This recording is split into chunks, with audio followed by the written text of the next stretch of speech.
What's good, big dog? It's your boy M1, Big A, and Dre, and we up in this thing for Wednesday Night Live. What's good, brothers? What's happening, man? Back in here like I left my wallet and keys. You know what it is. What's up? What's good with you? Good with y'all. Oh man, Can't. another. Go ahead. Uh, um, shoot, I wasn't about to say nothing. Can't call it my spoil. Yes, sir. Yes, sir. Letting people get up in the building, y'all. We're gonna start the cook up tonight, man. I'm go ahead and start our roll call before we hit that intro. So already in the building, you got your usual suspects: Dickie Foster, Art and Finish Kennel, Hey, What's Arrowhead, happening? Earl E. Ween Moon in the building, Wordless in the building. Yeah, man, y'all get here. Make sure y'all hit that like button on the way in. We got a good cook for y'all tonight, man. I'll announce all that hibbity hoopla once we get y'all in here, man. Uh, but obviously, YouTube be slowing the algorithm, putting us out there. So let me go ahead and give y'all a clip of these pups, do the intro, and then we're gonna get into the show.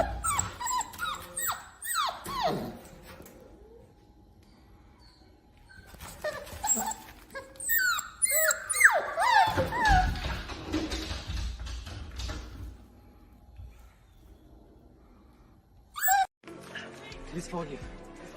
Too many mind. Too many mind? Mind the school. Mind the people. Let him go, Andre. Mind the enemy. Too many mind.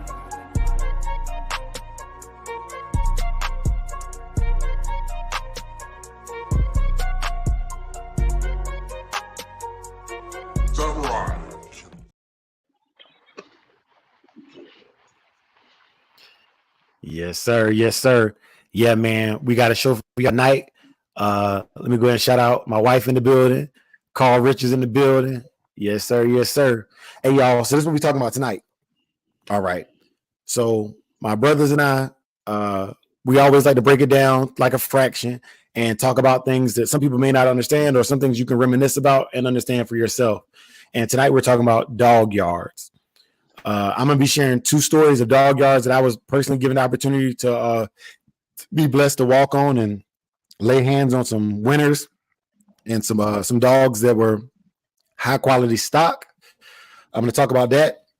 I'm going to talk about the dynamics of those dog yards, how each dog man had their yard set up, talk about the rankings of it, like kind of how their yards were kind of ranked, and then we're going to cook them on some man stuff in the second half of the show. But before we get into all that, man, brother Big A, brother M1, y'all got anything y'all want to chime in on? no sir, man. I'm waiting to get to it. Yeah, man. I'm All just right. going with the flow. You know how it be. All right. So I'm gonna get right to the meat and potatoes of it. Okay. Also, welcome Snowman to the building. Yes, sir. Welcome. All Yes, right. sir. So the first dog yard I'm talking about is located in Robeson County, North Carolina. Some people say Robeson County. I called it Robeson County growing up, but it's pronounced Robeson County apparently. And for Robeson County, the yard I'm talking about had about 13 dogs on the yard. This dog man, and I'm gonna call him a real dog man because he was really about that life. This dog man had a very unique breeding strategy, very unique training practices, and his yard is a yard I would take my dogs to let them be exposed to some real bruisers. Just being on a chain spot on that yard, after about a week or two, the dogs naturally began to act his monsters that he kept on his yard. All right, and starting with his pecking order, and some of y'all might understand this. What's good, big dog? Carolina Blue. So I'll give y'all a breakdown. Okay, his number one dog on his yard was a dog named Gangster. Gangster was Red Boy Paladin bred. He was a catch weight dog, and I never saw him conditioned. He didn't do anything but run the yard, and he was his stud for the yard, right? But I'll tell you about Gangster, and I'm gonna break this yard down and go over some of the dogs and some of the bloodlines that he carried on his yard, just for y'all's edification, and maybe y'all got some stories or some comments y'all can put in there about similar things you've seen on dog yards. Gangster was his what I would call his flagship dog. And I think most dog men got a dog that no matter what happens to the rest of the yard, that dog is going nowhere. And that was what Gangster was for this yard. All right. And some of the attributes of this dog that I saw with my own eyes was this dog could pick up a 6-foot 4x4 and carry it around in his mouth. All right. And when he bit it, you could see the indentations of his teeth and mouth on this 4x4. Now, 4x4, that's 4 inches, 4 inches by 4 inches by whatever length it is, but 4 inches wide, 4 inches in depth. Fernando, salute. And so he would show this to everybody who was trying to breed or get that stud from Gangster. This dog would carry that 4x4 around like it was nothing. All right. And can most pit bulls that I've seen, even if they can get their mouth around it, can't carry it around with both ends of a 4x4 hanging out of it off the ground. All right. Salute, quick FC7. So Gangster was a dog that had the longest chain spot on the yard. He got fed first. He was a buckskin, red-nosed dog. And most of the dogs that they got loose and went into a yard accident, they didn't even go to Gangster's chain spot because he would make short work of them, and he ended a lot of animals on that yard. All right. This is just natural raw talent and a naturally big dog. Salute, brother Big Hill. What's good, big dog? Salute, bro. How y'all doing? Hey, what's going on? Always great to be bad, bro. Yes, sir. Yes, sir. And brother Big Hill, I'm breaking out one of the dog yards that I went on. I'm gonna give you an opportunity to spill on y'all's dog yards too that y'all saw. I'm not gonna say these people's name because it's not nobody's business they name, but I will say the dogs. If you know them, you know them. And so I would say the dog that he had like his second stud that he typically uses out was a pure Chinaman dog that he had named Damon. Damon was a red nose with his ears were cropped, and Damon was a big. He wasn't quite catch weight, but he was the only dog on the yard size wise that even would stand a chance with Gangster. And there was a couple of occasions where Damon popped the chain or slipped his collar, and him and Gangster would get to wrecking. And when you got two dogs 55 pounds plus wrecking like that, it takes a bulldog man to appropriately break that up without getting himself injured with those dogs biting the way they're biting. Okay. Damon was, I would say, higher drive, more fight crazy than Gangster, and that's probably what saved his life. What's good, Brother Supreme?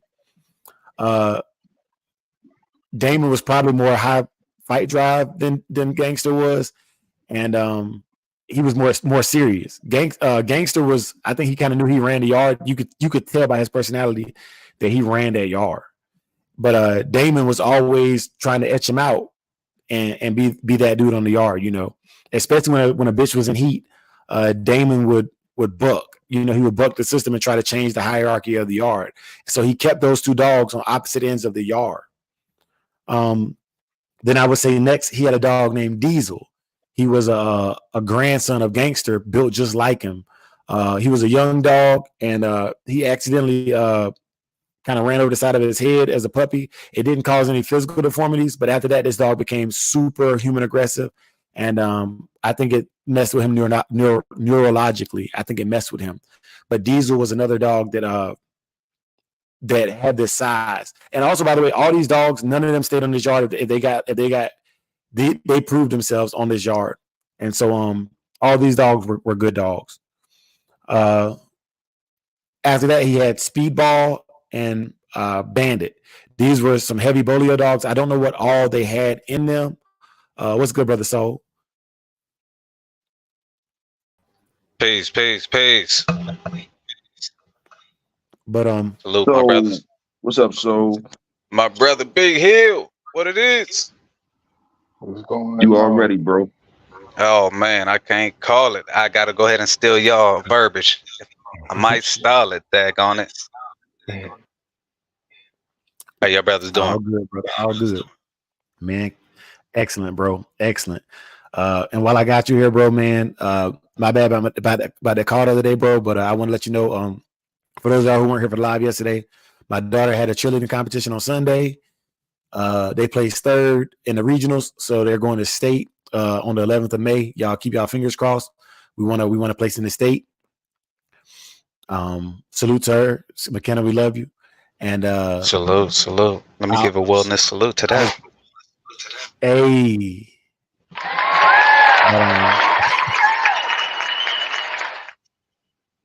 I was also blessed enough this week, y'all, that I was selected as the number one senior NCO E7 on my installation on base. I was the senior NCO of the quarter from January to March. So yeah, we taking heads off right now. Salute. I know what that means too. Yeah, man, something like that, bro. But yeah, man.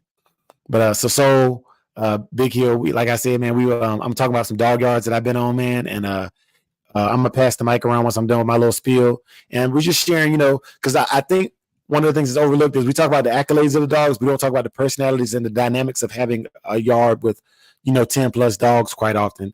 And I think when you go to a yard, once you see these personalities and these placements of dogs on the yard, you can really quickly tell what that breeder will sell and what that breeder won't sell based upon the information that we're going to share here tonight. And the goal is to basically share information with you great brothers and with the chat about just dynamics we've seen on different dog yards and things to watch out for or things to be cognizant of when you're being given a yard tour. And I also need to dial it back. For both of these yards, they did have bleach by their front door or by whatever area they kept the dogs in, bleach and water compound. You did have to step in that bleach and water compound to walk on their yard. They were not going to allow you to bring parvo to their yard because it can contaminate the whole yard.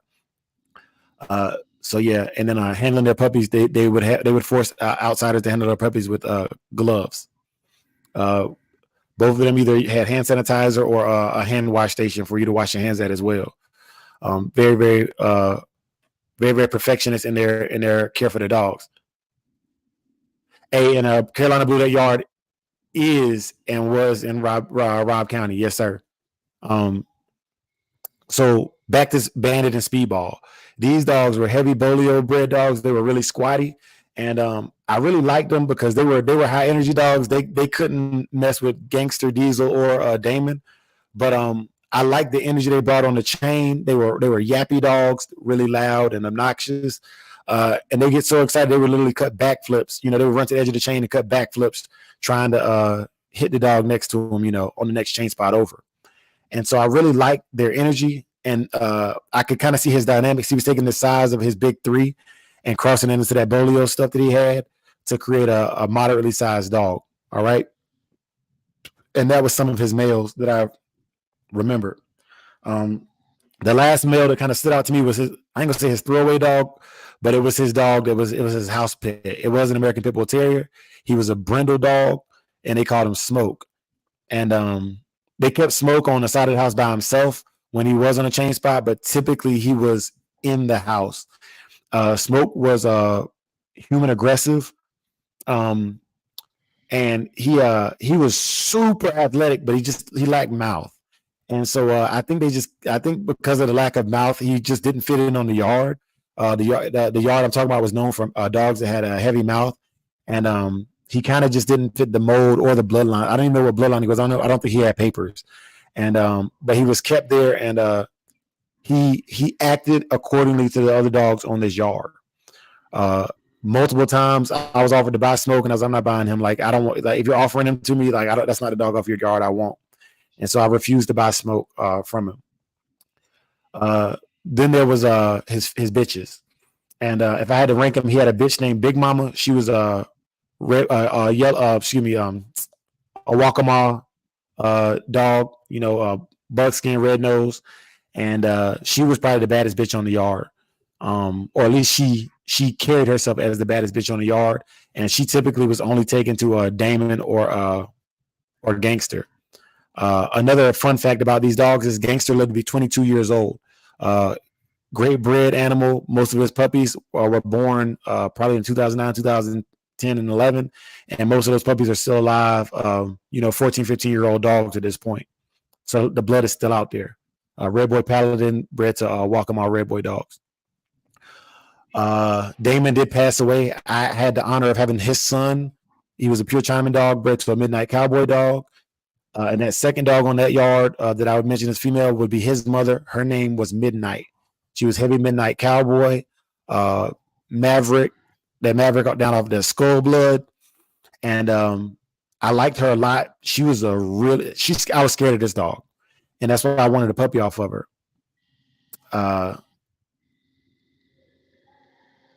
Hey, so Arrowhead said, "Yeah, I got a few." You do, Arrowhead. That's correct. And those Lumbee Indians, they are heavy into the Bulldogs. Yes, sir, absolutely. All through Thunder Valley and the raceways, they like to race cars, and some of them like to race dogs too. But so Midnight, one of the factors I noticed about her was when she would bark, she would get so into it that she literally would like flip her head to the side every time she barked. It was like a full body bark.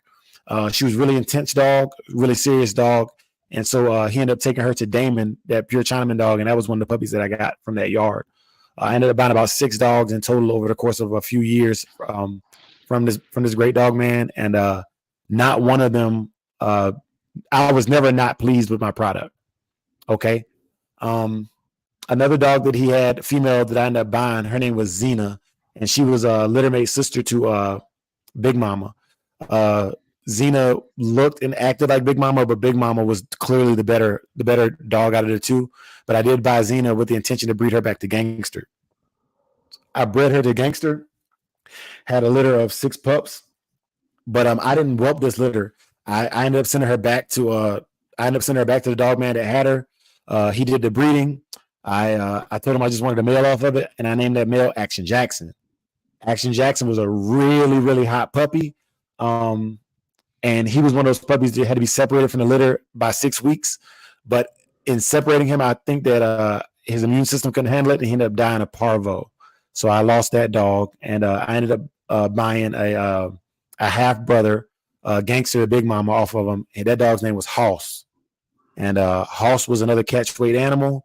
Really good dog. I paid for Hoss, and when I went to pick Hoss up, I ended up picking a dog that was bred off of Damon and Midnight instead, and so that's how I ended up with that dog specifically. Appreciate that, Tremaine Richardson. We really do appreciate that, brother. Thank you so much.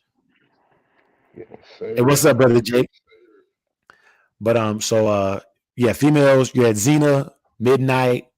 You had Big Mama. He had we called a dog. He had a big ass female. She was probably she was a catch weight female. I don't know how she was bred. I just know it had that kitten's britches in it. It was a brindle dog with a heavy red boy influence. This dog was so heavy that she breathed like a Harley Davidson, you know. And you could never condition a dog with a breathing problem like that.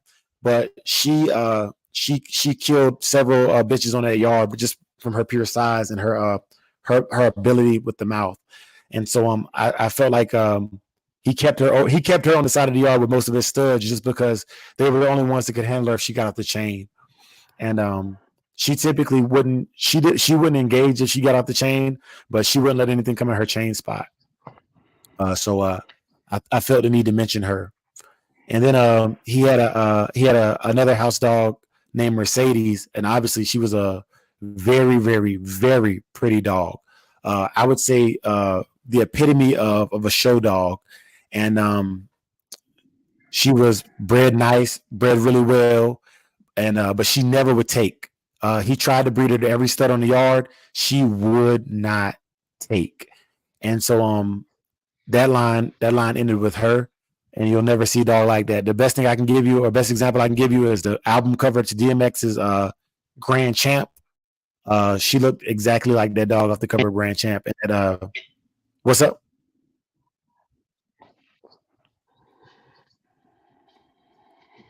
Okay, but yeah, so that covers that yard. So I'm gonna let my brother spill, and I'm gonna get to some of these. I'm gonna start posting some of these comments that y'all put in the chat. Any one of y'all brothers got any experience on some dog yards y'all been to, where y'all can talk about the personalities, qualities of the dogs that you saw? I could bring up one. It don't matter if I say his name or not because he done passed away. Rest in peace.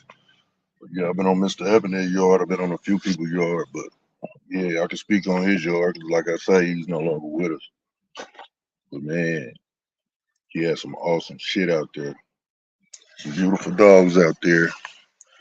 He had most of them had like a teepee setup, like a triangle setup with a shade rack coming off of it, and it was just a big yard, great big old yard acreage. He had dogs elsewhere in other places as well. But this main one that was fenced in, man, it was big, and he had a heap of dogs out there. Every last one of them dogs was about that shit. You couldn't come out there was nothing like one or two of them may be quiet. No, the whole yard. And I ain't talking about just no regular yard. Some acres, little, couple of acres, type of shit. And like I said, he had dogs elsewhere, but man, that part of his yard right there, awesome, awesome. Then I seen a female dog breeder's yard, and I can't say her name because I don't know if she's still living or not. But boy, she had hundreds of dogs, over 100, and she had them goddamn me tethered out on them runs, going up the hill on her property. That shit was awesome as hell too. I ain't never seen nothing like that till I seen her set up. Every last one of them was on a damn runner, cable runner. And she had them going up in rows up that hill. It was just amazing, bro. It was amazing. She had good dogs too. She was I tell y'all what, y'all know something about them black biter dogs, then y'all know who I'm talking about. But yeah, beautiful yard, beautiful animals. Everybody, I never saw a sick dog, no way neglected whatsoever on those people's yards, man. It was just something to see. Something to see, like just even like outside the chain spots, the whole damn property, the whole thing was still grass like a golf course. The shit was amazing. I done seen it cut down and it just did the dirt and sand to be in the dogs and chain spots, man. But everything else is grass with a walkway on it. You know what I'm saying? It was nice, real nice. If you got a big yard and you want a big yard, it's definitely some work. But boy, if you can keep up with it like they did, it's a sight to see. Some real nice shit, some real deal bulldogging. Uh, on top of their shit, kept all their dogs 100. Like I said, I've never been on their yards, seen a dog that looked deprived or nothing, man. Never seen a dog that looked like it needed to be wormed or some attention. Like that was these folks living, so they was there daily with them, and it showed. That's about it, man. The rest of them I can't speak on. Hey, They M1, still while I young. got you, M1, while I got you, I wanted to share this because I like what you said about them dogs not being able to be quiet.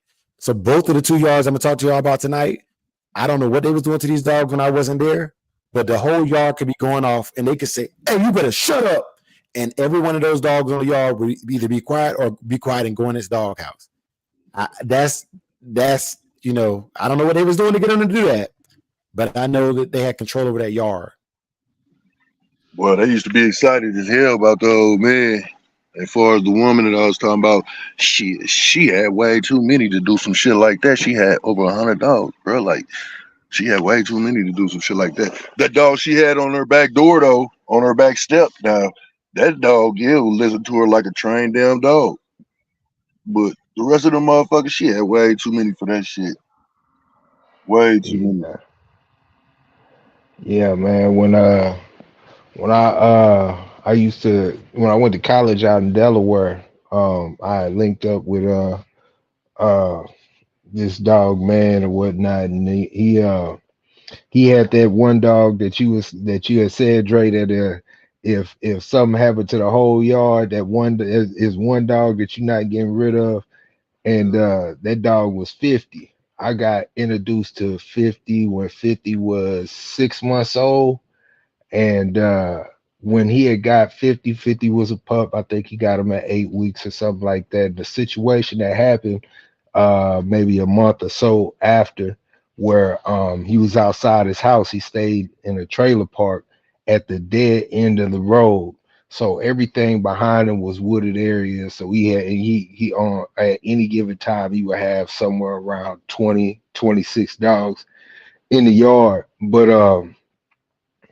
at this particular date, 50 was still a young pup. Three dudes had tried to jump him outside his house. And 50 being a little pup was, out there trying to help him with whatnot. And that's when he kind of just really took to 50, and on his yard, he would have I want to say it was like 10 houses, 10 dog houses. The rest of the dogs, because he puppy pedaled and did a lot of other stuff too. Got in the matches and whatnot and everything else. But the dogs that had the houses were and were on chain, he fed them top shelf dog food, the top of the line or whatnot. And 50 ate whatever he ate. 50 was just like his shadow. And the other dogs, he just get some old cheap Alpo, whatever it is, cut the bag open on the ground to let them have at it. And the majority of the dogs that were off the chain just running around with little pups, because that's how he had his hands in. And then, every now and then, as the dogs start to age and whatnot, they would creep over to some of the premium dog food, and a yard accident to happen. And when the yard accident happened, if the dog that was off the chain got the better of the dog that was on the chain, then the dog that was off the chain took that dog's house and the food, and the dog that was off the chain, got moved to the back of the yard, and that's kind of how he would move it around. And 50 was a house dog. 50 was like the general of the yard. He was by far not the best dog. I've seen 50 get whooped a couple of times on the yard. And when 50 would get in a situation and the other dog would get the better of him, I would see the dog, man, just because 50 was his main stud. That was his baby. He would hold the other dog down and let 50 get the best of him from a confidence perspective, to keep 50 confidence up. So all the dogs knew who ran the yard, but every now and then there's always gonna be some type of little situation that happened or whatnot. But yeah, I mean, he didn't, and honestly, he didn't keep the best yard, but all his dogs were good dogs. They were decent dogs, But I learned a lot about maintenance and care for dogs and handling certain situations, especially yard accidents and whatnot, from that yard.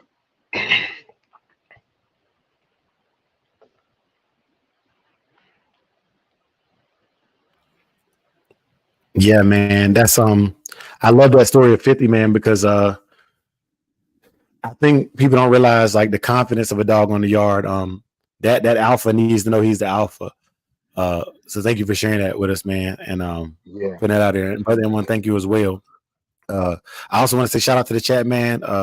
Y'all got some good combo going on there. I'm not gonna post some of the comments because some of it is just meant for us here in the live chat. I love the flow of conversation out there, man.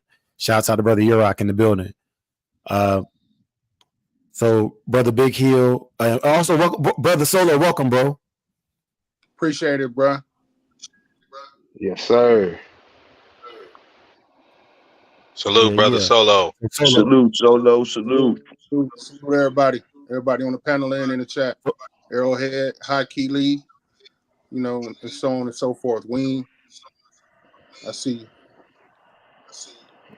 Hey, so Solo, what we cooking on tonight for the first portion of the show?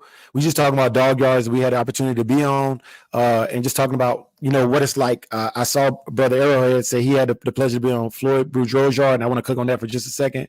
I'm gonna pass the mic back to my brothers. Whenever you get this opportunity to be on a legendary dog man's yard like that, I look at it like when people go to the Washington Monument, or when you go to a historical landmark, you're not just going there at that point just to purchase. You don't go to Disneyland just to buy the Mickey Mouse ears. You go there for the experience, and in order to understand and build that experience for yourself and become that person to the next generation, you have to understand what was put forth and understand the standard of having a good dog yard. So these stories are being shared with you to give you perspective taken, and to maybe give you some tools to set your yard apart from other yards that people might have walked on. And with that being said, I'm gonna yield the mic. Yeah, I got a chance to go to Gary Hammond's yard several times. I bought some crates and stuff from him at one point, and I got a tour. And yeah, he had a lot of dogs back then, man. And I asked him, I said, man, how you keep up with the names of all these dogs? He said, son, a lot of them don't got names. They just, they in a certain section by they breeding, and that's it. Grown dogs that didn't have names. But when you got, back then, I don't know what, this was over 10, 15 years ago. When you got so many dogs, you ain't gonna remember all them names,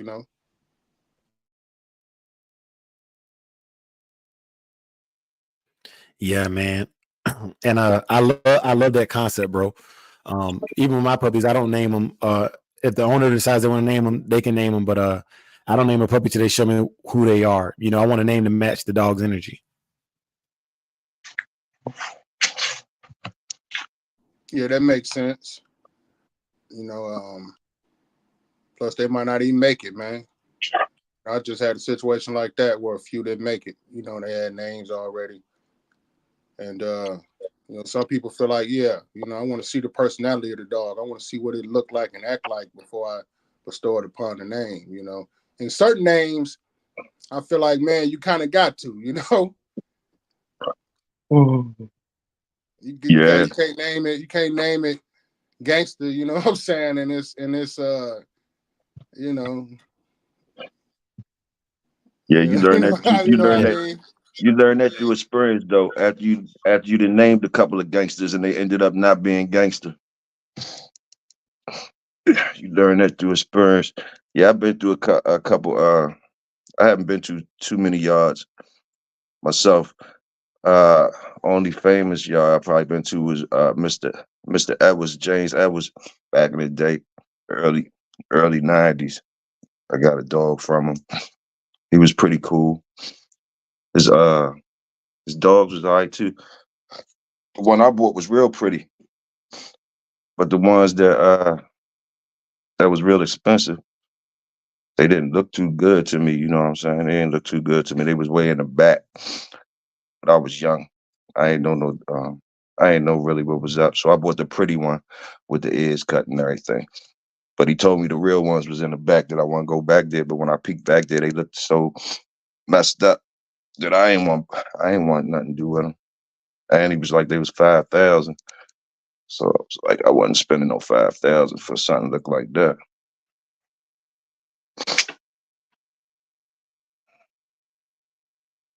They're in Wilson, North Carolina.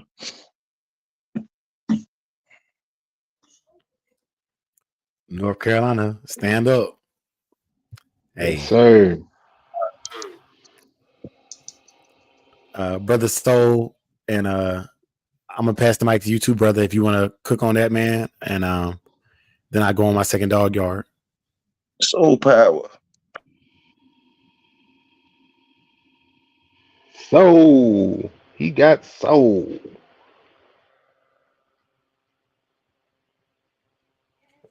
Hey, go ahead and skip me. I'm dealing with the little ones right now, family.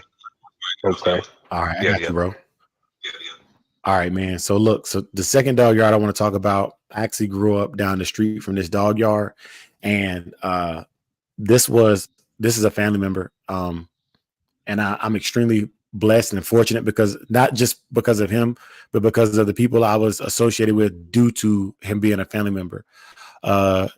He didn't deal with Mr. Tant, but he dealt directly with Mr. Cruz. All his dogs came from Mr. Cruz, or Mr. Mims. And it was through him that I actually was blessed enough, rest in peace to Mr. Carl Mims, to be able to be mentored directly from Mr. Mims. And once again, the information I share is to help y'all understand what it's like to be on a dog yard that is a higher level than your own. Okay. Not yours. I'm not saying y'all that these are higher than y'all yard. I'm just saying it was higher than anything I've had. And so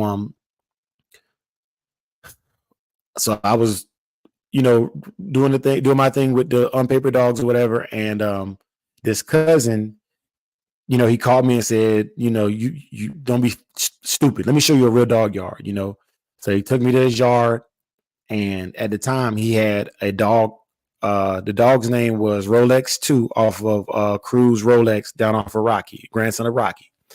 And the dog's name ended up getting changed to Monsoon. And so Monsoon was the pinnacle of the yard. All right. And originally, before he got into game dogs back in the early 90s, he had maybe 1 or 2 pits, but I don't think they were from Mr. Cruz or Mr. Mims. And he also had a Rottweiler named Rock and a Rottweiler named Vonda. And when he finally got a dog from Mr. Cruz, that American Pit Bull Terrier killed Rock and Vonda. And when he got home from work, he worked at Waste Management.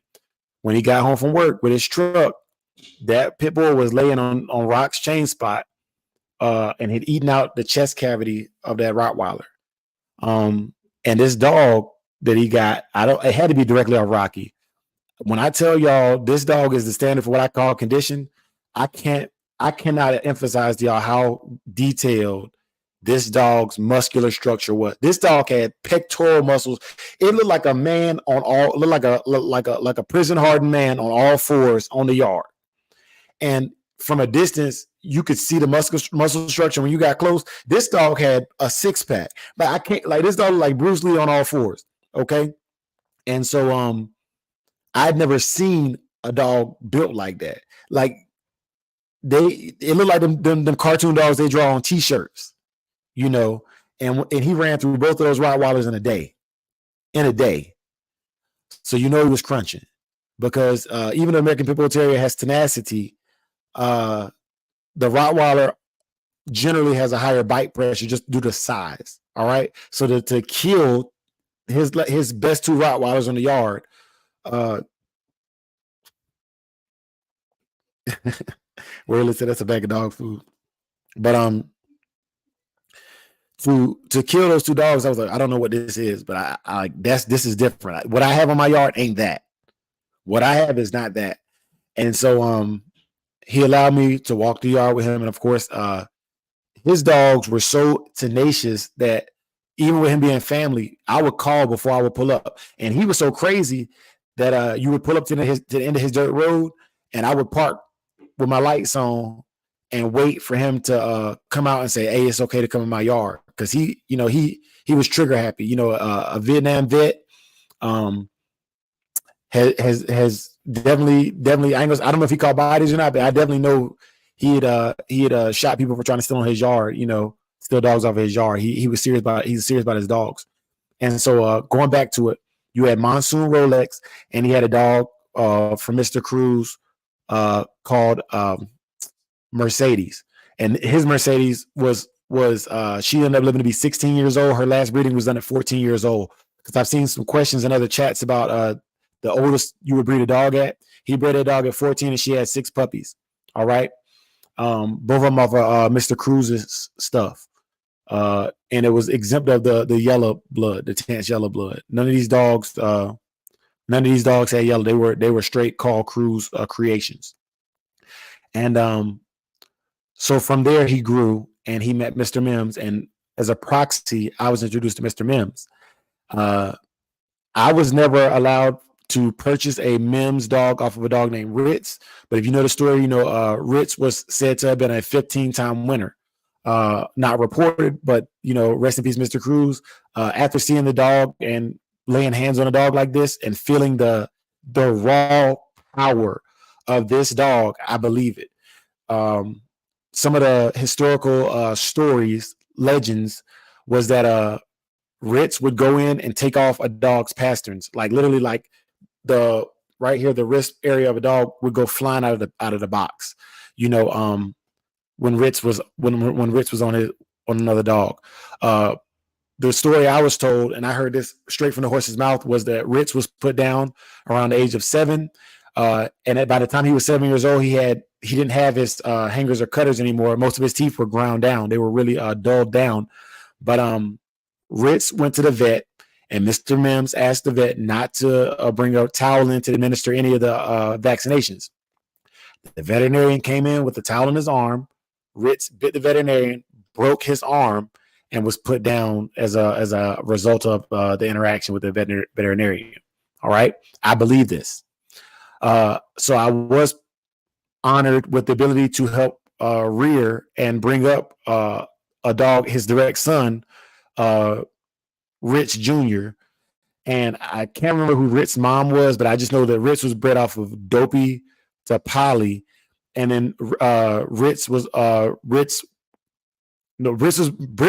made by Dopey to Polly, but Dopey was also bred to a dog by the name of Little Amber, and they produced a dog named Jigs that had the same qualities as Ritz: the mouth, the hound dog look to him, long, elongated nose, very, very hound looking dog with that snooty look to it too, right?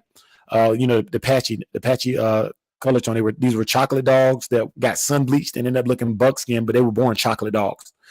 And so with Jigs, I was so excited about being able to purchase a Mims dog. And at the time, Ritz dogs were going for $5,000. All right. Dogs off of Ritz were going for $5,000 a puppy. And that's, these are just unproven puppies. But Jigs produced my dog, Psycho. And I was so excited. And this is why another reason why I share the story with you is because knowing the backstory and understanding the breeders that the dogs come from, it's like having that Michael Jordan rookie playing card and then somebody explaining to you how much it's worth. So I get this dog, and that's the dog who's I'm gonna cut up on Mike so y'all can see the avatar. This dog here was a Jigs dog. All right, this is a pure Jigs dog. All right, and this is what a real mentor would do for you.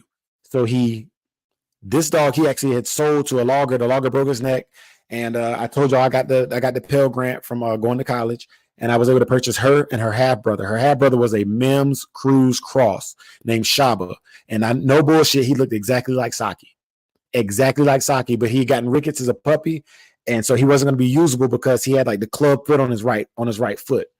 Now, at certain angles, I could sit him up and stack him, and he just looked like a bow-legged bulldog. But that club foot, he wasn't going to be usable for anything other than breeding. And that's when I understood. That's when I was educated on what rickets was. And so I got this pair to be a breeding pair, and I was educated on everything about these dogs through the breeder, Mr. Mims and my cousin. And so having a mentor like that to teach you how to set up a breeding program is extremely important. And basically what they did was they told me what they would have done had they kept these dogs on the yard. Another thing I want to tell you about these yards was every personality trait they told me these dogs were going to have, they had it. He said, hey, that black and white dog that you saw in the avatar, he said, you don't have to do anything with her. She's never had a tooth in her, but she's ready to go. The dog Shaba will protect himself, but he's not gonna break the leash or pop the collar to try to get out there, but he will defend himself. This was true. They also told me that Jigs bred female that I had, her name was Psycho. She's tattooed on my chest, by the way. I was so proud of this dog. She's tattooed on my chest to this day. He said, if you put a cowhide out on a tree and you leave her there, she's going to stay on that cowhide until you break her. I worked at the Big Blue store in Elizabethtown, North Carolina at the time. And I didn't work a full 8-hour shift. I told that story before, but it was like a 6-hour shift. It was like I was working part-time after school. And so I put her on that cowhide and I left her off the chain, off leash. I live in the country. And when I got home, that dog, I'm certain she took breaks, but when I got home, that dog was still tugging on that cowhide. She didn't leave the yard. She stayed exactly where she was at. And that's when I realized what it means to know your animals. Now, Shaba, he would have bit it and laid down and probably tried to go try to mount her and would have probably got killed because she was a much more serious animal than he was. And he still had a puppy. He had puppy-like qualities. He was about 3 years old, and she was she was younger than him. She was about 2, but she was a really, really tenacious and very, very driven bulldog. And I was blessed enough to be able to get them due to somebody else's misfortune. I didn't just get them just because.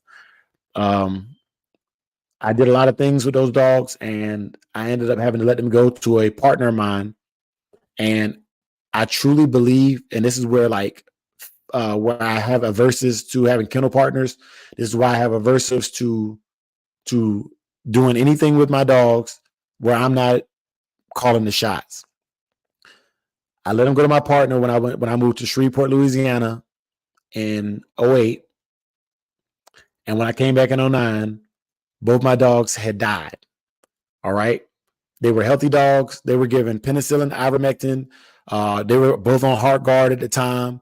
And at the time, I didn't know you didn't need heart guard when you're doing ivermectin. You can use heart guard, but ivermectin is a heartworm preventative. And so they let my dogs die, and that ended that relationship. I haven't spoken to those individuals since.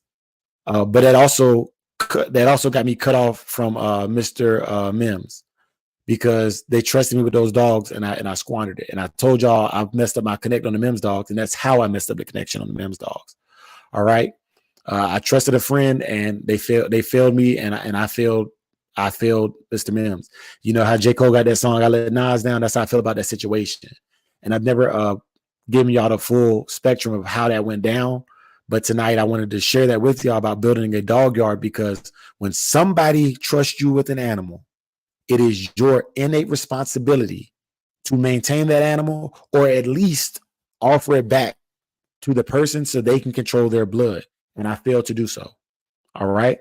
And I share that experience with you, not to show how stupid I was, but to show the lessons learned so that you don't have to learn the lesson the same way. And that's my story about my second dog yard. I'm going to pass the mic to my brothers and let them cook. Yeah, situations like that is why the solo came on my name, you know, from having experiences with brothers, man, and trying to be good, man, giving brothers dogs and them, and you know, brothers end up with your stock, and like don't want it in the house, so you leave it in the garage and freeze to death. All type of crazy shit. You know, ain't nobody gonna treat your stock like you. Well, very few people, I say. Because anything under my care, don't get the utmost. You know what I mean? I don't care if it's a bearded dragon, a snake, a turtle. I ain't gonna just sit up and watch something just wild about it. We all can make mistakes, but you know, just like you made a mistake, Dre, that wasn't a purposeful thing that you did. You know. But I can't blame Mr. Mims either, though, because it was your responsibility, because he put them dogs in your hands. You know what I'm saying? So, And Dre, yeah. I told you, bro. You all right? I got the Mams joints. You all right? You all right? I'm telling you, you all right? Hey, listen, what you call them, stinky leg shabba ranks? Yes, stinky leg shabba ranks over there. What color was he? Black? No, this dog was a buckskin. He looked just like Saki, buckskin, black mask. Oh, okay. Okay. But I think you cut Solo off, bro. And Solo was cooking. What are you cooking about? What's up, Solo? I was just kind of piggybacking off of this conversation. Well, yeah, I pretty much said what I wanted to say, though. But it's all a learning experience, man. You know, everything you go through in life prepares you to not make them same mistakes. You know, just like now, situation I went through, you know, had the crib on 75 degrees for the puppies. I'm thinking I'm doing good. And it might not have been warm enough for them. You know what I'm saying? So I lost a few. But now I got, you know, now I'm on it. Like, it's got to be 80 degrees or above. You know what I mean? And it's a mistake that I learned from. Never again. You know what I'm saying? Anybody that I know that's having puppies, or that I'll tell them, hey man, make sure you got it at least 80 degrees where them puppies gonna be at, bro. You know what I'm saying? Make sure you got a couple boxes of puppy replacement milk. They're only like $11 on hand, just to, you know, make sure nobody is going to sleep hungry, you know, in case your bitch ain't producing enough milk, or maybe she got, you know what I'm saying, too many puppies to provide the milk to them. You know, that's what I'm doing with mine. You know, a couple times a day, I'm offering them that bottle with that milk in there, warm it up, and they strong. The ones that's left, they strong. You know, I learned from my mistakes. You know, just like you learned from your mistakes, Dre. I'm pretty sure if that brother put that MIMS in your hands, you know what I'm saying, they gonna go out like it did last time. As a matter of fact, you ain't gonna even get them until you can make sure it can't go out like last time, you know? But I'm done cooking, bro. I don't want to hog up the mic. Hey, Hey, I do hey, want brother. to So, go ahead, so. I'm not aware if you familiar with the heating lamps. That might be something that you can add to your situation as well too. They use them, you know, to brood out young hatchlings for chickens and everything. So if you can get to your nearest feed store or a PetSmart or anything like that, those heating lamps will do wonders for you. Yeah, I got the heater going down there now, and I got the thermostat, so I got it controlled now. But yeah, bro, I ain't had no puppies since like 2010, and even then, them dogs was mine, but they wasn't whelped in my home. You know what I'm saying? My partner whelped them at his crib. You know, so I ain't really been experienced as far as the breeder side of it. You know what I mean? Even though I done had dogs that I bred before, but that was a long time ago. So maybe I should have watched more videos, but I figured it was good. I'm like 75 degree. I got the heat boosting up. It might not have been good enough.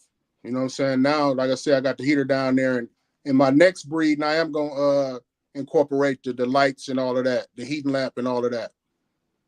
But it's definitely under control right now. You know, it's under control. They even make it Hey, like a heating pad as well too for whelping yeah. mothers. Yeah. I want to share this with you too, brother Solo. I'm glad you brought it up. And anybody in the chat, I'm gonna go through the chat in just a second, and because they might have answers for you too. For me, I keep my temperature regulated because I know you said 80 or above. I keep it regulated at 82 degrees, and I'll tell you why I do that. All right. Not only can a puppy be too cold, but if the puppies get too hot, their tongue can stick to the roof of their mouth and they can suffocate. Okay. So 82 degrees max is what I keep it at. All right. I also don't use any bedding that can smother the dog. So I typically, for birthing, there's a towel down. After the towel is done, then I use bedding that is designed. So cedar bedding is designed for rabbits or smaller, for small animals, so that the puppy doesn't pretty much burrow itself down and get covered by the bedding or the whatever chips I'm using. Pine chips work fine too. I typically stay away from coastal hay unless I'm using big dog houses. And we talked about bedding like that. But yeah, man, 82 degrees is 80 to 82 is what I regulate. And then I learned a tip from Elevated Kennels. He has a temperature gun. It's the same one like they use for racing to check for hot brakes to make sure the brakes aren't going to explode out. And he can check his temperatures in his dog houses in the wintertime. So if they say his dog houses is too cold, he uses chain setups. He can check the temperature in the dog house. Dog house is regulated between 75 and 80 degrees. And he can show that from his back porch by pointing it inside the dog house. It has a pretty good distance on it, you know. But yeah, and he checks them daily to make sure that he has a proper amount of bedding, because the decay of the straw or whatever you're using is going to give off a heat signature. And along with the dog's body temperature in that house, he regulates it that way and measures the temperature to make sure it maintains that temperature range he's talking about day and night. All right. So I did want to share that with you. Also, I want to bring it up. Royal Heart, salute to you, brother. And Snowman, salute to you. Y'all don't have y'all wrenches yet. And y'all know each night we give opportunity for brothers to get their wrenches and become moderators. Moderators, I ask my moderators if you have a wrench and you want to drop pedigrees and things like that. That's something moderators can do that non-moderators cannot. But to become a moderator, somebody in the chat has to vouch for you. All right. So for Brother Royal Heart and Brother Snowman, if y'all could, please let me know if y'all know them. If they've been in other chats and you seen them, they solid, let me know so I can get them brothers wrenched up. All right. But just keep in mind, whoever you vouch for wrenching up, if they mess up, then, you know, just like how they trust me with those dogs, you want to make sure that you're vetting them appropriately and you've done your due diligence to make sure that everybody we bring into the fold is solid. All right. I say that and I'm gonna yield the mic.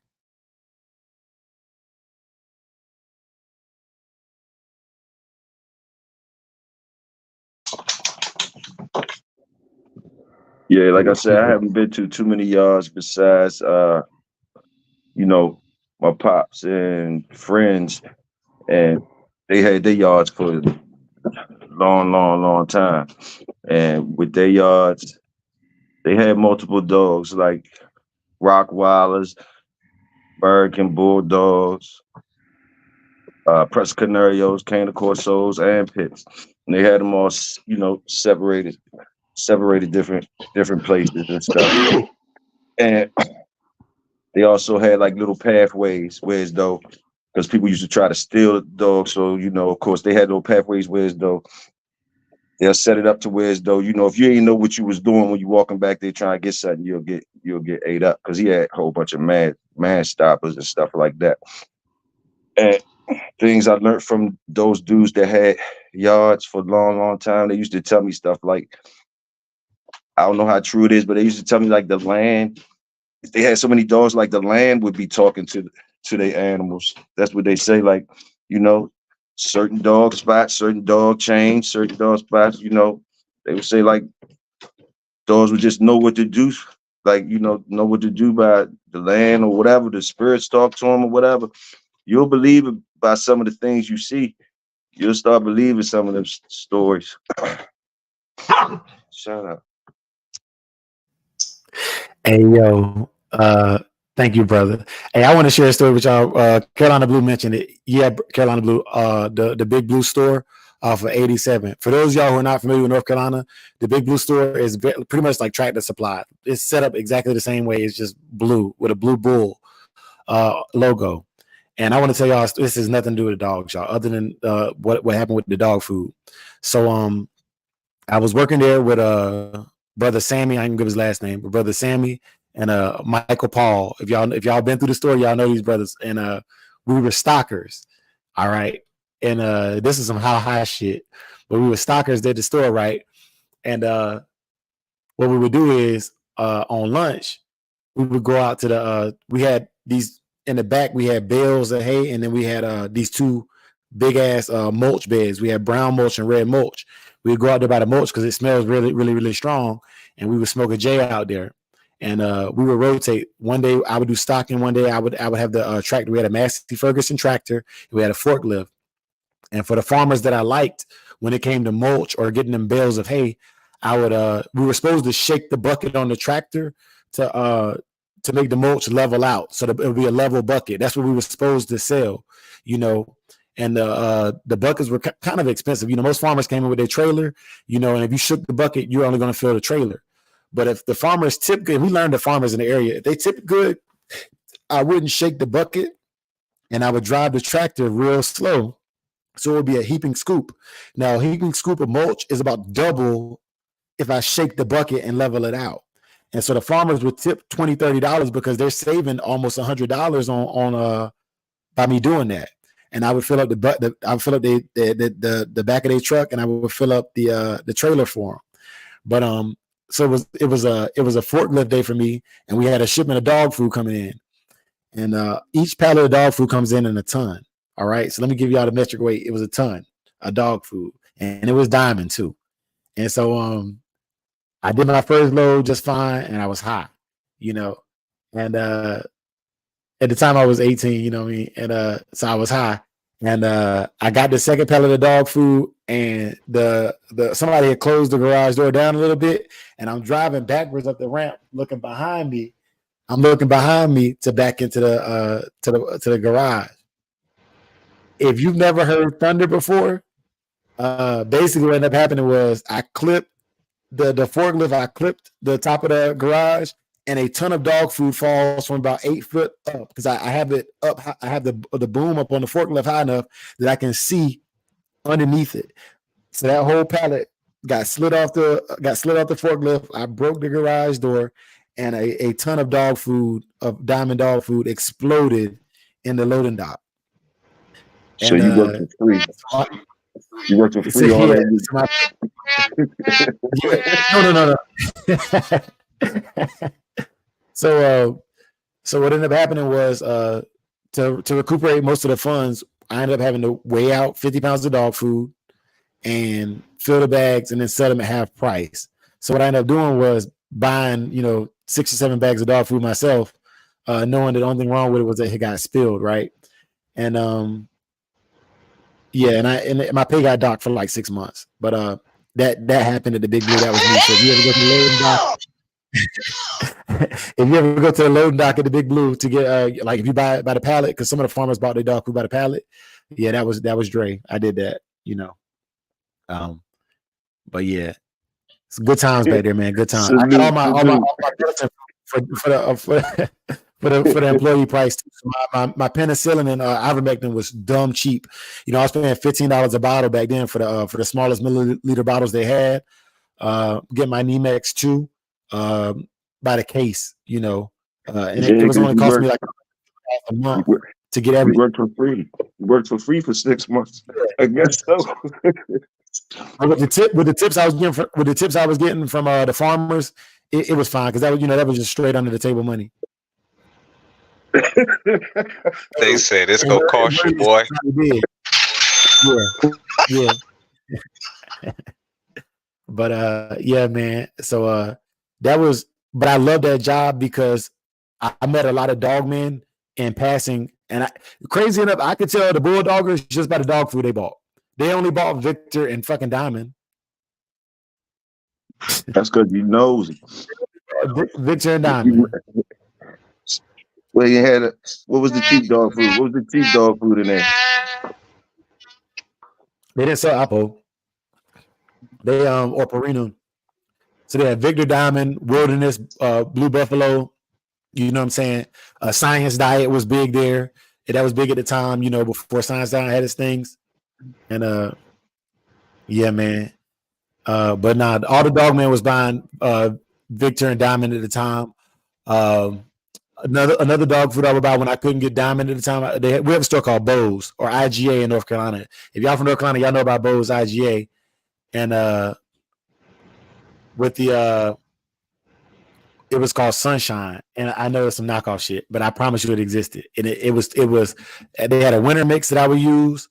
Oh man, Welcome Down Ram in the building. What's good, Ram? Hey, so can we get a well-in salute for Welcome Down Ram?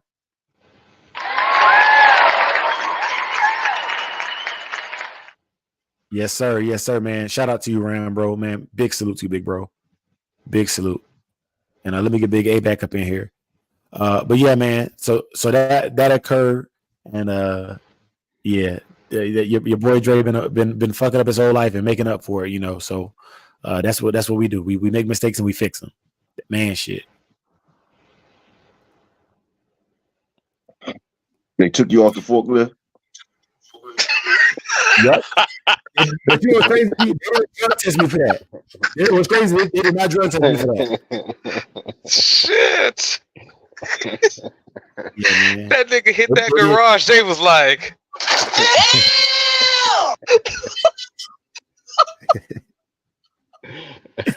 and you know the worst thing about something like that is when you're dealing with other brothers that's high and they know why you did it. It's even worse because they just clown the whole time.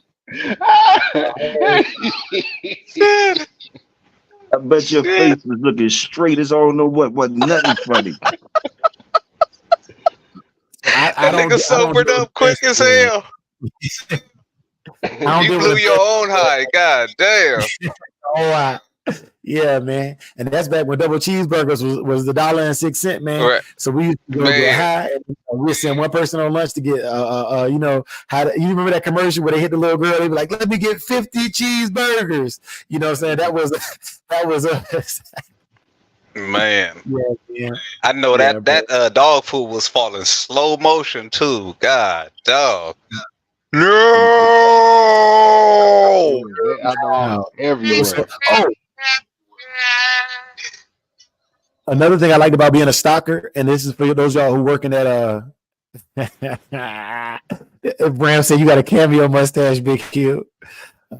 Yeah, tastes like candy. I knew it wasn't gonna take him long. Yo, I knew it wasn't gonna take him long to fry me. I knew it wasn't gonna take him long. I was gonna wait for it. I'm gonna let you get that one, Ram. I'm gonna let you get that. You know this how your Aunt Nene like Strawberry. it. This how your Aunt Raspberry. Nene like it. All them good flavors. Oh my God. Hey, but last thing about the Big Blue, and I'm gonna leave the Big Blue alone. One of the things I was able to do from the Big Blue was I would take pallets home every week. I would take the pallets home because they didn't keep them. This before all the lumber prices spiked, and I was able to build dog houses like it was nobody's business, man, and repair my dog houses weekly if I needed to. You know, if I got a piece of wood that had a bow in it, wait another week, get another pallet, and bring it in. Yeah, man. But so the next thing I wanted to bring up, brothers, and before I move on to it, I wanted to give you an opportunity if y'all had anything to cover about dog yards again, was the man side of it and developing the men to develop the dogs. Y'all got anything else y'all need to cook on with the dog yards or anything in that regard?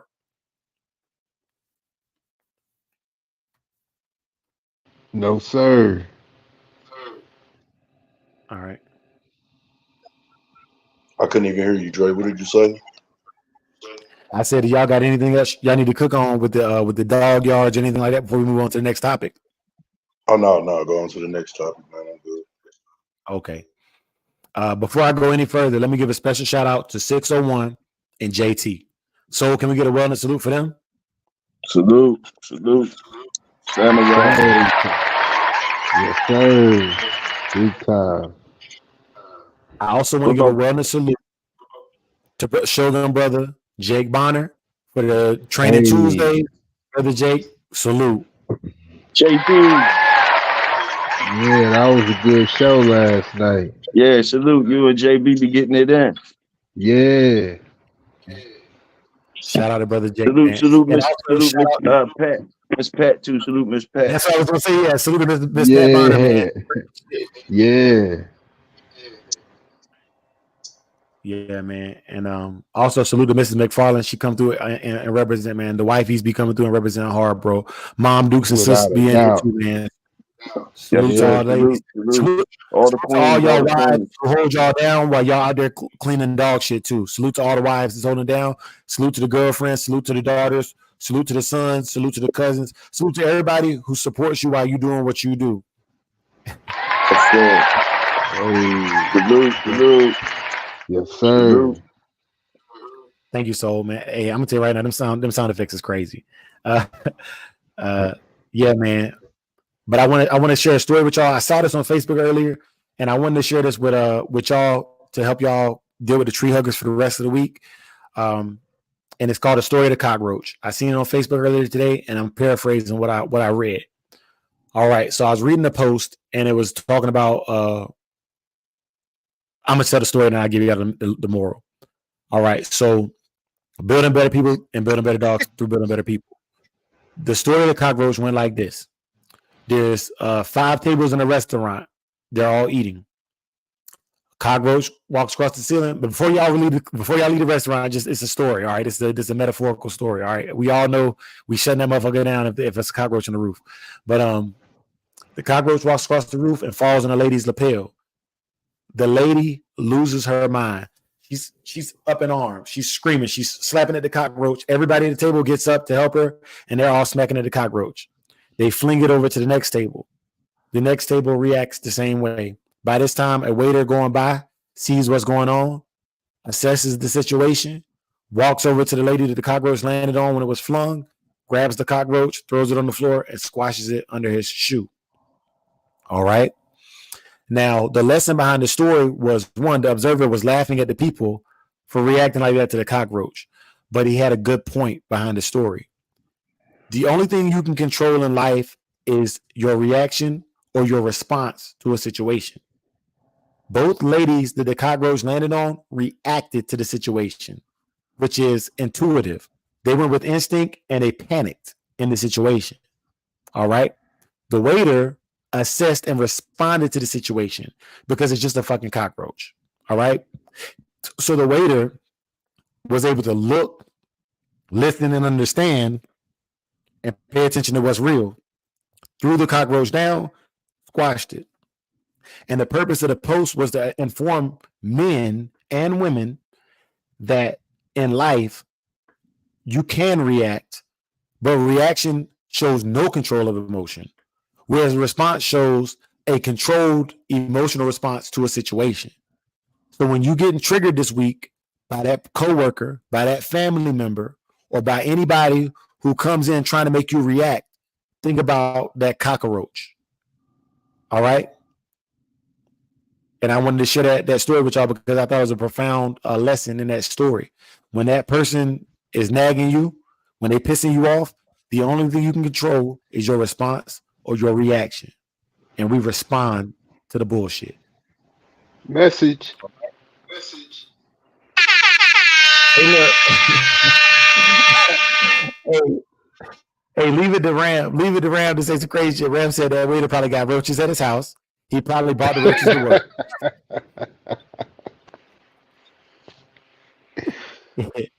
Yeah, man.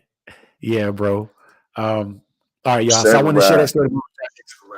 Go ahead, bro. You bet. You good. You good. You turned the cockroach joke into a lesson. That's vicious. The cockroach lesson. I was wondering when I seen the preview when you said something about cockroach. I thought you was talking about cockroach from the Cosby Show. Was it cockroach? The roach. Yeah. Yeah, man.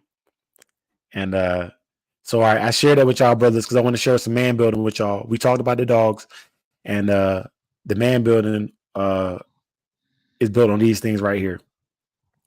We want to build manly traits and self-sustaining behavior. I'm going to share some experience with y'all, and I'm going to pass the mic to my brothers again, and we're going to cook on this portion of it as well. All right. Now, as dog lovers, dog enthusiasts, dog fanatics, dog fanciers, there are several things that I'm seeing outside of our community and inside of our community that I just want to address tonight. All right. The first of which is humility. All right. I'm not telling you, humility is not bowing down to other people. But every example I'm gonna give y'all an example of how I display it, because you have to define for yourself as a man or a woman, or even as an adolescent, what these things mean to you. And I'm gonna give y'all my examples to maybe help some brothers that are questioning whether or not they were being humble or they were being stupid. All right. Because there's a thin line between stupidity and bravery. There's a thin line between stupidity and humility. All right. So the example I'm gonna give y'all of humility is, y'all know I share my life with y'all. I'm military, but I drive Lyft on the side to cover some of the things that I want to cover and to help me fulfill my dreams, right? And so one of the things I do, even if it's because I have to pick up students, sometimes their parents order them rides for students. And one of the things I do that's not required of me is that I always respond with yes sir, yes ma'am, regardless of the age, character, color of the person in my back seat.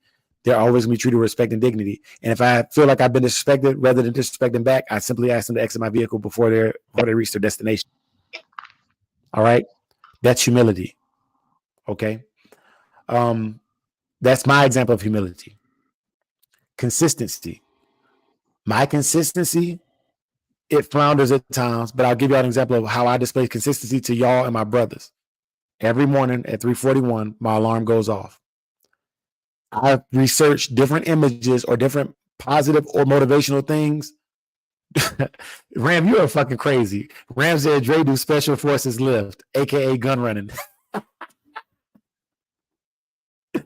But nah, Ram, I do carry. I do constitutionally carry when I lift though.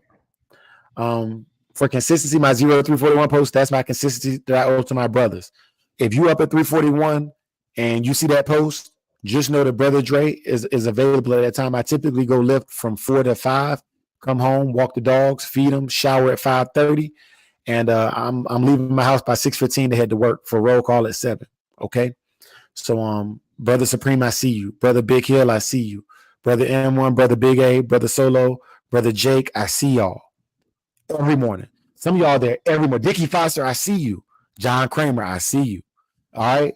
When I'm up at 341, and some of y'all brothers will even post because y'all different time zones. I forget who it is. I don't want to. I hate to do this to him. I forgot who it was, but he would post 0551 because in his time zone it's 551. But so he let me know, yeah, Dre, we out here. We out here. That's consistency. I appreciate that. Yeah, hey, John Kramer, that's a fact. And that's exactly what I used to get a recruit. You got 10 minutes to shit, shower, shave. And if you ain't done, pinch your wipe it and get the fuck out. That's what I used to tell my recruits. Pinch your wipe it and get the fuck out. Part of my language, y'all, I'm just being real. I'm just being very, very, very, very deliberately real with y'all because I fuck with y'all. All right. The next thing is pride. All right. You have to have pride in your work. Where's your pride? Your pride is in your work. Don't let your pride stop you from getting to the work, though. Okay? And I've seen a lot of brothers. I'll give you an example. When I first moved to Louisiana, I met this chick. Her last name was Shedrick. I don't remember her first name. She was working at Wendy's. And in Louisiana, they call me the Hamburglar because I only dated girls to work at fast food restaurants because I ain't had no job. So I would always go by their jobs at closing and get free food. And so Shedrick was her last name, and she said, I quit my job at Wendy's because they cut my hours. And my response to her was, so you went from less hours to no hours. That's crazy to me. Okay? So don't let your pride keep you from the work. The next thing is shame. Be careful of shame. Shame will cause an individual or even a child. My kids, when they shame, they hide it. There's a difference between shame and guilt. When somebody feels guilt, they feel remorse to the point where they're convicted to respond and correct it. But shame is to hide it. So delineate between your shame and your guilt and understand what you're communicating to other people. All right. And the last thing is love. Nobody can define to you what love is. Everybody carries love in a different manner. There's a book by by Gary Chapman called The 5 Love Languages. If you ever having problems in a relationship and you're having a hard time understanding why the person don't understand and receive love the way you give it, there's 5 baseline love languages: acts of kindness, quality time, physical affection, gift giving, and acts of service. We all display love in different ways. I'm a words of affirmation kind of person. You ain't got to do shit for me. I do it for myself. Just tell me how well I did it, whatever it is I did. Whatever service I provided, let me know. Give me feedback. I really value that. So when y'all leave them comments, y'all don't even know the levels of dopamine that are released to Brother Dre just by y'all being here right now. All right? Thank you. And with that being said, I'm going to give it to my brothers to cook on whatever they want to cook on as far as man building and lessons they learn as men to prepare them to care for the best breed in the world, the American Pit Bull Terrier.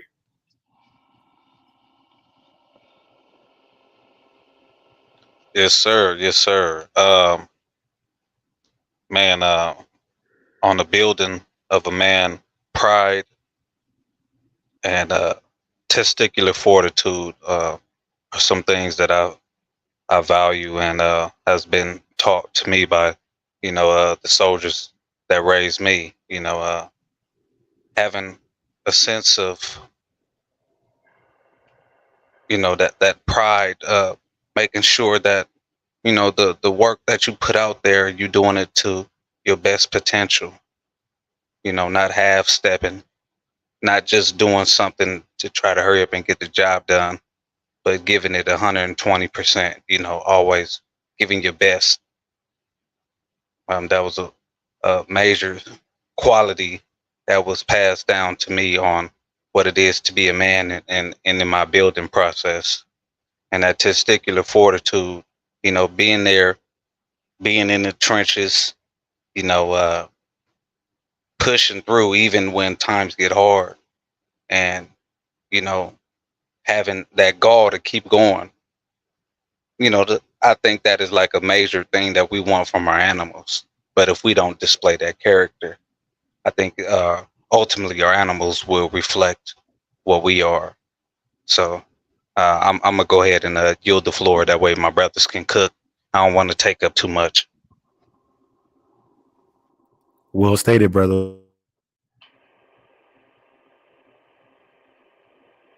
Salute. And to the young men that's growing up in a household with no father and stuff like that. Just remember that we all got one father. When I was young, that's how I had to look at it. I had to look at it as though God was my father. He ain't gonna let you down.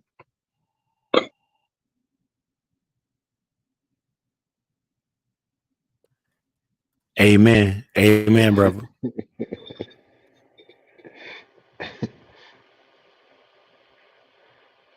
Yeah, man.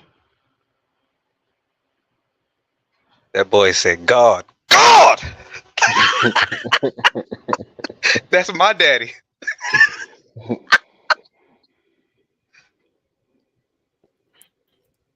Yeah, man, brother. So you a fool with it, man. Yeah. Shit.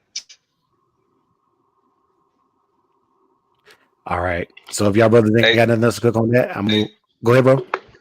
I was gonna ask Big Hill, is he over there doing a C-section on some hounds in the background? The nigga got them blue gloves on, hitting the pins and everything. Shit. Nah, God damn. I was cleaning them jokers up, so I was Oh, cleaning up them okay. jokers. You know, Ram. I was waiting for Ram aunt to come over here. She late as getting as usual. She was supposed to go to the store get me some blunts. Waiting for her. She probably ran off. She probably ran off again as usual with my little bit change. Hey, look. So I always give Brother Big Hill the smoke about this right here, but this is who I think Brother Big Hill remind me of right here, man.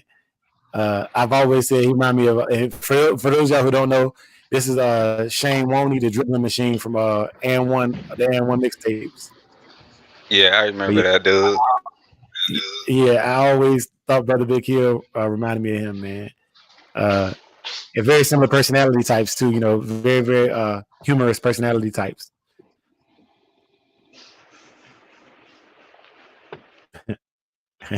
Hey, so Brother John Kramer said, not Creamer. That sounds like a nasty. It sounds nasty, fam. Yeah, that was a typo. That was a typo. Hey, you know what I meant, Kramer. That was a typo, family. I ain't on that freak nasty shit, brother. Yeah, y'all doing too much over there. Y'all might pipe it down. Pump the brakes on that one. Man, you know that was a typo, bruh. He said, not the Kramer, bruh. Hey, Ram, fuck you. Talk about my Shit. goddamn teeth. Random crazy. Yes, sir. All right, man. So I'm gonna move on to the last topic I have written down in the description, and all these topics are in the description, y'all.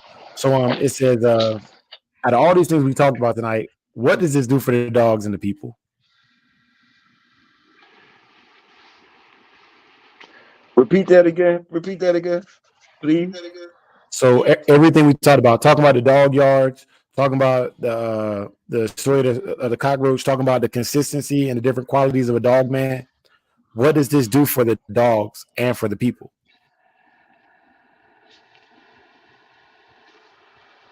Is that for us to answer or the people to answer? That's for you, because what I'm going to do is after y'all go through y'all's rounds of answering, I'm going to post the link for anybody who wants to come on and give their spiel or just come on and kick it with us for a little bit before we shut the live down.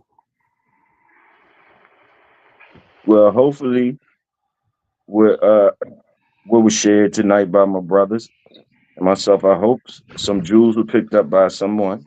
You know, uh, a lot of things were shared genuinely on yards that they know and different topics that they knew about or whatever. They shared genuinely what they felt about them. So, you know, it's gonna relate to whatever situation relate to the person who it relate to.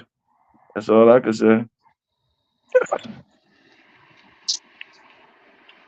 Yeah, hopefully it'll, inspire somebody to go even further far as the professionalism on how their yard look. Um, there's examples out there, great examples out there. And if they say if you knew better, you do better. Well, yeah, people know better now, so hopefully they could achieve doing better. It takes their yard, further and beyond. Yeah, man. Yes, sir. Yeah. Nah, but it's definitely as far as the dogs go, you being able to be on the right yard, you get to see the dogs in the right light, how they should be and what, and be able to learn from the source. And as far as the people, man, I think it's a nice little experience to have, so you can see how it's done right, from the beginning, you know.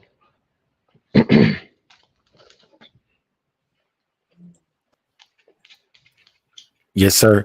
Hey, man, I want to give a special shout out to Live Your Life Dogs in the building. You come through and kicked it with us in the back chat, man. Welcome to the panel and salute. Sure. What up? What up, big bro? Salute, good brother. Salute. Salute to all y'all, man. I'm just here to talk. Sir. Like Who's that, Boston? That's Shorty from Boston. Yeah, I'm from Boston. Yeah, That's what's up. That's what's up. You liking Boston, ain't you? What they do? They do Miami bang them out tonight or what? Nah, yeah, don't do that, man. No, I'm asking. Yeah, Miami got them tonight, man. Miami got them tonight.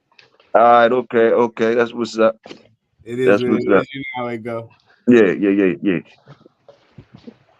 Where you at, Miami? Nah, hell no. I'm right in Maryland, man. Okay. That's what's up, Maryland. You fuck with that raccoon soup? No, hell no. Nah, all this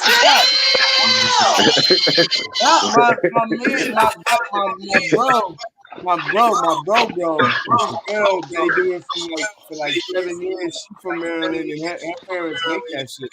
So. Yeah. I was dead ass.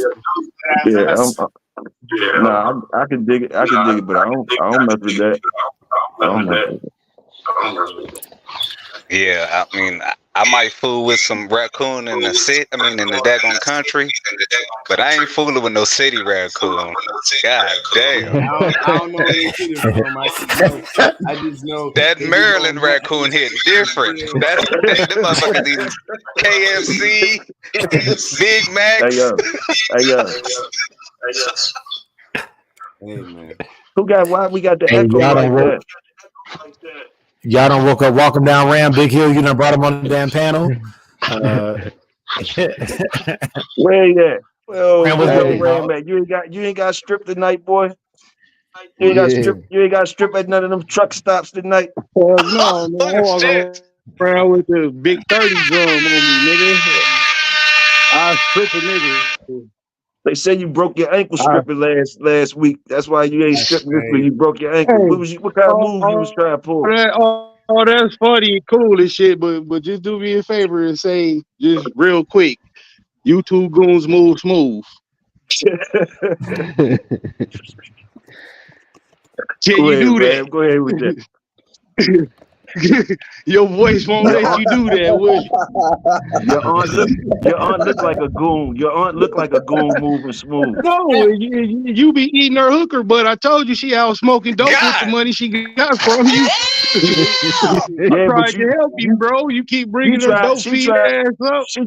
She tried to tell me school her nephew, and I'm telling her like you Hell gone, you no, stripping and shit. you Stripping and couldn't shit. even How help I'ma me stop that school a man from dog, stripping? nigga. You ain't tell me. You couldn't help You me ain't school tell me. a dog You ain't tell me your aunt was gonna with run that off with my mustache money. you got.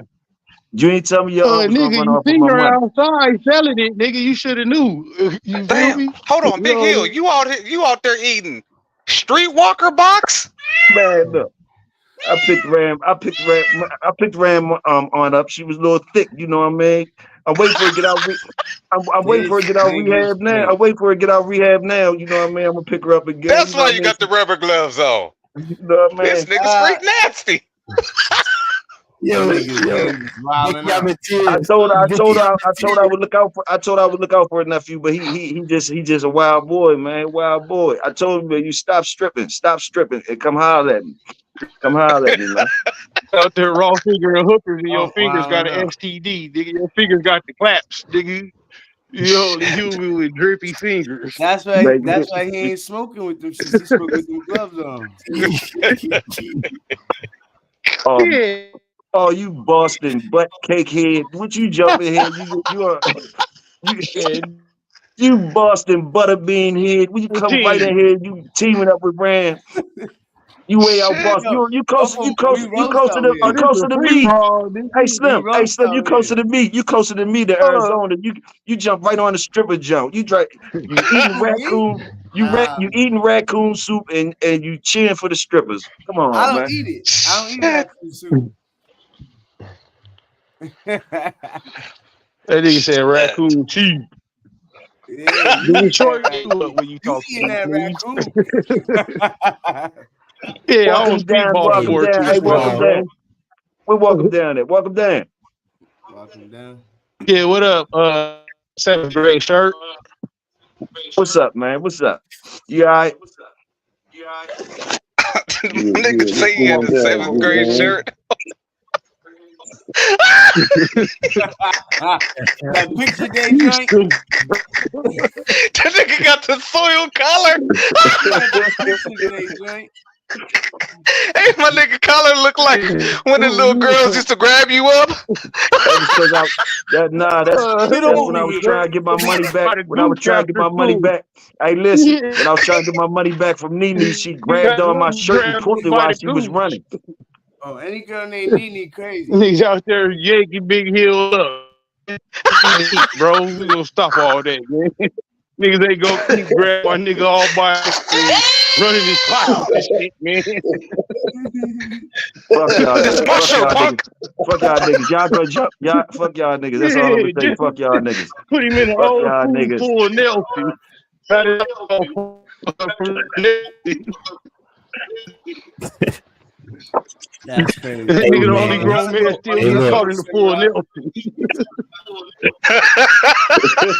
He said a nigga was out there giving you a noogie, Big Hill. With the AI cornrows. Nigga sandwich. Yeah. What you want, a Glock or something? Get him, Big Hill. Get Man, I him, told dog. you I'm just waiting for you. I'm just waiting for your aunt to come back. Now she finally come back with my Dutchess. I just wait for your aunt to come back with my Dutch, man, so I can start blowing. That's it, man. She hear you. She hear you. She hear you. She hear you talk. You just See, gonna I still told lick this them. why. This why I can't school this nigga. I can't Ram, school you this sound like nigga. a Decepticon right now. God damn. His aunt want me to school him, and how I'ma school him, and he want to strip all up and down the West Coast.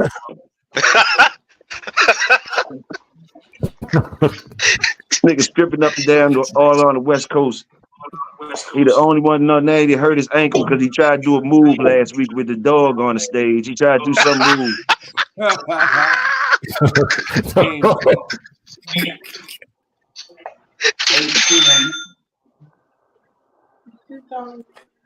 Hey, I Hey got y'all. a roll, fellas. Oh, my fault. Yeah, Hey, and I my was gonna fault. tell you, How Hey. you Y'all good? Y'all good, man? All good. Hey, man, catch y'all next Wednesday, man. Y'all take it Just reading easy, in though, school, man. nigga. Shout Shut out to up. the past. You can't even read, nigga. How you go to school, be? Yeah. All right, y'all. This nigga Big can't All right, A. bro. even Salute. spell Big Hill. Peace. All right, y'all. So we're gonna shake. We're gonna get in the back chat. We're gonna keep wrapping it up. The link is in the chat, man. Obviously, if you ain't got a wrench, man, somebody got to bout you in. We're not gonna just let anybody in the back chat. But brother Ram, please plug Game Dog Talk. All y'all brothers plug I y'all got you stuff. looking for We're me. gonna get the back chat cook Looking up for a for little me. bit. Go ahead, brother one.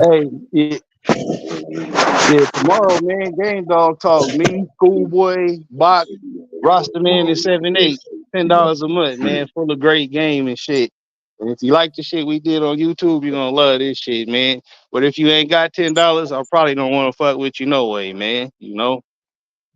Who don't got $120 a year, bro? Damn. Hey, you know what, Ram? I'll tell you what I do. Next month, when I start, because like right now I gotta get the money together to ship out all these damn fucking rounds for all these people that want these damn digital dog show shit. Also, the shipping will be coming out on the 30th, y'all. For those of y'all who are waiting for y'all's ribbons and y'all's rounds. But we'll start. We do game dog identification. Brother Solo pulls dogs, and you can win the money to get your subscription or your memberships through our lives, man. We're gonna start doing the money giveaways on the lives again. And when we hit 3,000 subscribers, we're gonna do a big giveaway. So Ram, they definitely will have the opportunity to win the money to make sure they can come out and support the real boy. Yeah, hell yeah, I appreciate that, man. It's a good look. Yeah, I it's lit, appreciate man. that, bro. Hell yeah, man. For I that, love. I'll give you one of I, these could, pups, man, I off this couldn't reading even hear I'm what just was doing. going on. Yeah, Yo, I Solo. couldn't I even was hear gonna say. what was going on. Because all that gray hair in your We do ears, it. bro, connected to your beard, fam. I ain't gonna even get to talking about the gray hair down your butt crack, nigga. Oh, That big you the butt only nigga mechanic, who big butt your mechanic with toe the knuckle gray hair down hairs is his great, ass. and Skunk you butt still having curl. That was This crazy. nigga got a California curl on his hair legs. skunk booty having ass nigga. You know the fat ass mechanics when they bend down all the crack be short and shit. That they ram got the silver streak, Oh, silverback skunk. nigga, you a professional dicky suit model, nigga. Shut up. Hey, what they call that where y'all from, man? We call it like Do what? gunning or ribbing out here. Baggy. You You know, said what? What do you We say? use niggas when baggy. He niggas said like what we call it. Oh yeah, bagging joking and at each roasting a other. nigga. Yeah, we Yeah. like Yeah, joking at each we other. call it We do like joning. bagging on a nigga or roasting a nigga. That's about it. Yeah, Yeah, roasting bagging too. and Everybody roasting use is Joning all. roasting out or there. roasting. Be Bagging like and he roasting. flying over or something, but most of the time, yeah, I bagged on a nigga. That's how we grew up calling it bagging. My folks in the south called it joning. So hell, Yeah, we call it joning Signifying. or roasting. We roasting niggas out here. yeah, You we look done like said that. Yeah. a bull roast Boston baked bean bull You roast didn't even head. see what I look like, big nostril You ass nigga. you look like a Boston baked bean. You look like Nigga, That a nigga do got nostrils some Boston. big wide ass You open. look like nostrils, nigga over there a breathing all the Boston God's Nostrils good are air with outside, that nigga. fucking Boston nigga bitch nose you riding got. ass nigga. You That Boston nigga bitch got that riding ass nigga. Uncle This nigga Ruckus got nigga that. nose over there breathing all the God's good air. Uncle Ruckus, no relations. Bro, I swear to God, bro. Yo, He hey, got that's what the person got AI to when he said grazing that, on it that in Dave Chappelle time. skit. Hey, too, Hey, be I ain't on the got to hear lookout, that. man. I'm I about spit this to shit. start doing my comedy shit, man. I might be on a little fucking minor tour near your city, man. I've been writing hella jokes and shit lately, just doing it on the low out here. Been killing it though. For sure. For sure. He be Salute. killing that shit in them bars, in them backyard bars and shit. Yeah, hell They got a yeah, catch nigga. Them me little for that. midget bars and shit like that. I see that Oh, goof ass nigga. shit. You Yeah, had what to the move to the South fuck? because you was a notorious West That Coast nigga midget Ram be pimp. I'm they gonna said This that support you. nigga nigga is a Ram bro. professional midget pimp, I'm gonna nigga. support you. Got that? I can't help it. You started off in them little bars and midget bars and shit. That's what I heard too. And when I heard that nigga was riding a mechanical bull up in the bar with no drawers on, with Oh, nigga, you was club dancing with the Prince ass out jeans you had on, nigga, just He tried to tell yesterday. us. He tried to tell us. He tried to tell his aunt that he was drunk. His aunt told me the whole Big story. Hill, She Big like, Hill, Big Hill. Is we gonna talk about your OnlyFans though? Yeah, this nigga's the OnlyFans dog man model. This nigga be Oh modeling shit! collars and shit. A month. Chain He set up. modeling a month. Damn. Hey Ram, was he on the OnlyFans with the gloves, milk out there getting Yeah, collecting hounds? The blue glove. yeah, bro. Yeah, so, this how I collect. what is you doing? So, what is you doing, man? Hey, What you is know I you gotta, doing? you know, Wait a I'm minute, Big instigating. I want Hill. this shit to keep going. That nigga I Soul want it got to some keep going. roast on. Don't let that nigga bright teeth fool you. Yeah. No, you know, I'm instigating. I was hoping somebody shot something at my direction. You know what I mean? Yeah, that's all that was. I like how you bought motherfucking takeoff braids from his estate and put them on. Hey, bro, look. Hey, Shit. y'all know I'm sensitive. Hell raiser. Brother Ram and M1 wanted me one night on Soul Channel, bro, and had me there about to cry, bro, because I don't know how to joke. You know what I'm saying? I don't know how to Oh, joke. I you was need to like, get back on your old Army Strong shirt wearing ass there, nigga. Move that mic out the way. right now. Hey, let me mute his ass right now. I He about to kick you out. He about to kick Yeah, you I out, Ram. unmute though. Hey, nigga, I've been kicked out of better spots by worse people. Yeah, man. Hey, y'all brothers go ahead and plug, man. We get in the back chat. We'll clown a little bit, man. But yeah, so Ram Already. man. So, I thought we was already in the back chat. Oh, I did too. Hey, man. Shit. Hey, y'all pull up tomorrow. I'm gonna go live. You dig? It's your boy Sopar, aka Gamed Up Kennels. You already know what time it is. Ain't If you know nobody better, you coming grow to see better. you, Otis. Ain't nobody pulling up Hey, to that nigga, shit, stop raging out, lifting up them transmissions and denting up your hoods. Leave them bitches alone, goddammit. I will. This nigga be give me my steroids back. You over there drinking all my steroids, nigga. Give me my juice shit. back and I will. This Man, nigga drink this nigga, steroid protein shake. man, I'm telling you. Shit, Shit, you know what I'm Ukanuba saying? water. That nigga Big Hill over there smoking Ukanuba. That nigga over there rolling up that dog food.